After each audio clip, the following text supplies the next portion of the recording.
Welcome to Dynamic Thriving Audio Blog, where we're very spiritual with a good dose of practicality in support of your life transformation. This is your host, Mary Ann Pack, spiritual medium, oracle for the many, and joy advocate. Today's audio blog is entitled, What is Your Identity? How do we choose our identity? What do we identify with as we think about who we are? For me, I identify with being a daughter, a sister, a wife, a mother, a homeschool mom, a divorcee, a bonus mom to my second husband's kids, an aunt, a cousin, a grandmother, a neighbor, an entrepreneur, an oracle for my spirit guides, a spiritual medium, a religious refugee, a spiritual sovereign, a lover of nature, a lover of early mornings, a lover of knowledge, a lover of solitude, a lover of family and friends, and so much more. I also identify with my old stories of indoctrinated beliefs trauma, which is lessening the more I do the inner work of recovery.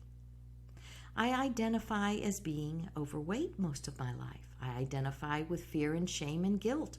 I identify with love and joy and happiness too. I identify as someone whose favorite color is purple. I identify as someone who loves to drive fast. I identify as loving a quiet and peaceable home. I identify as being in the process of transformation and healing my wounds. What do you identify with? Who are you? Where do we pick up our identity anyway? Does it even matter? Well, yeah, it does matter. Did you notice the first question I asked was, how do we choose our identity? Did you know you can choose your identity? At least, did you know you can choose what identity you focus on? Are you choosing your identity as who you really are, or what's happened to you?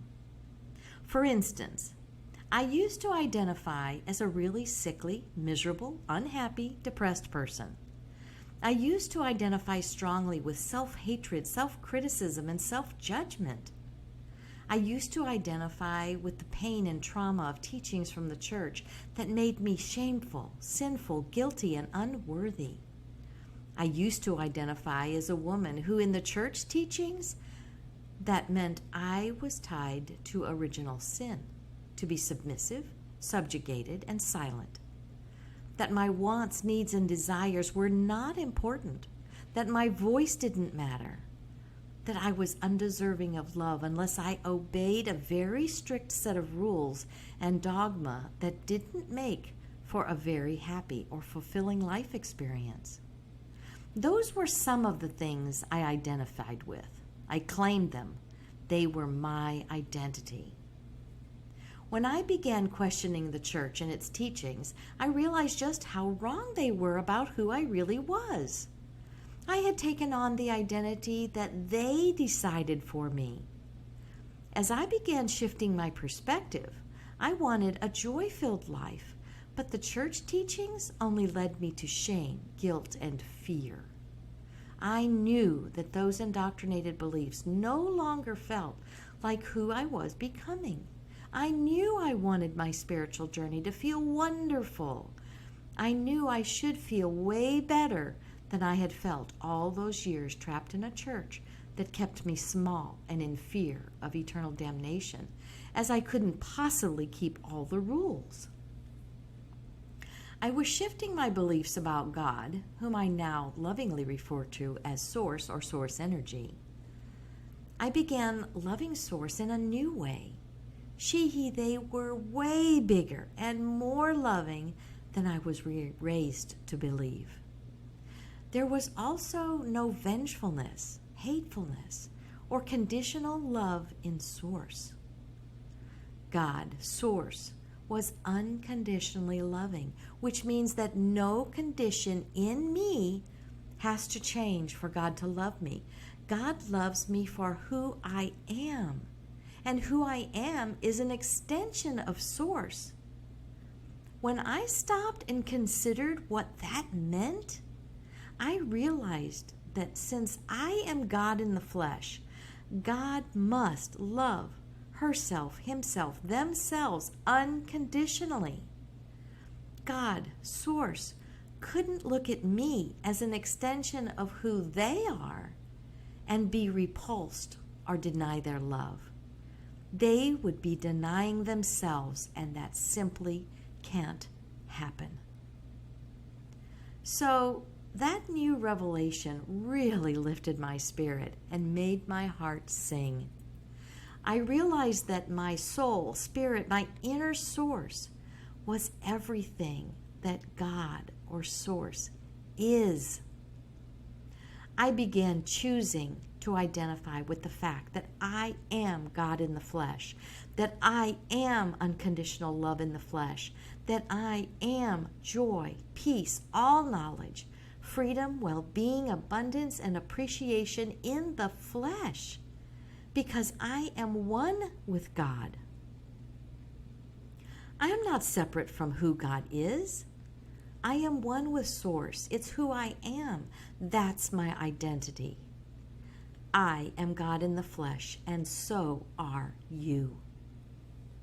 So I'm choosing to identify more with who I really am, not so much what's happened to me or what I've experienced. In the big picture of my eternalness, what's happened to me is inconsequential. It's simply part of the contrast that gives me the opportunity to make my preferences known to the universe. As I experience contrast, things I don't want, I immediately know that I want something better. Even if I don't have the words for it yet, in my spirit, I know I want something that feels better. I am vibrationally attuned to my inner source when I ask for what I want.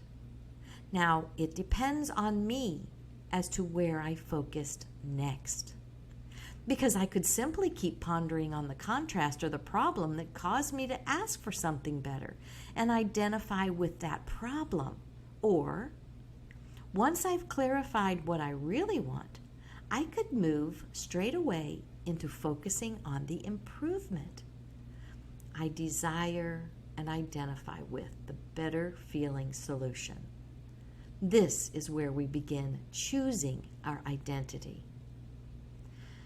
As we are choosing our identity from the perspective of what happened to us that we didn't like, or we are choosing our identity from the perspective of what our inner source believes about who we are, where we're heading because of what we've asked for. I, for one, want to identify with the improvement and where I'm going.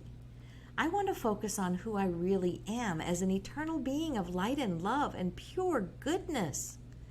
I want to choose to identify with my worthiness and deservedness and unconditional lovingness. Now that we've had time to consider this, who are you? What is your identity? Are you all that has happened to you that you didn't like? Or are you who your inner source knows you to be? I'd absolutely love to hear what's coming up for you. What are your beliefs about your identity? Has anything shifted in who you identify as? Let me know in the comments or shoot me an email at mariannepackcoaching@gmail.com. Or better yet, join my dynamic, thriving spiritual community where we can discuss this further. It's a free private Facebook group where we'll have the privacy to share with one another. Let's all remember who we really are and choose our identity from that perspective. This is a fledgling group, so we are gathering members now. Hope to see you on the inside. The link will be in the show notes. To your amazing identity, this is Marianne Pack, your spiritual medium, oracle for the many, and joy advocate. P.S. Listen and subscribe to this podcast. the Dynamic Thriving Podcast, or anywhere you love to listen to podcasts.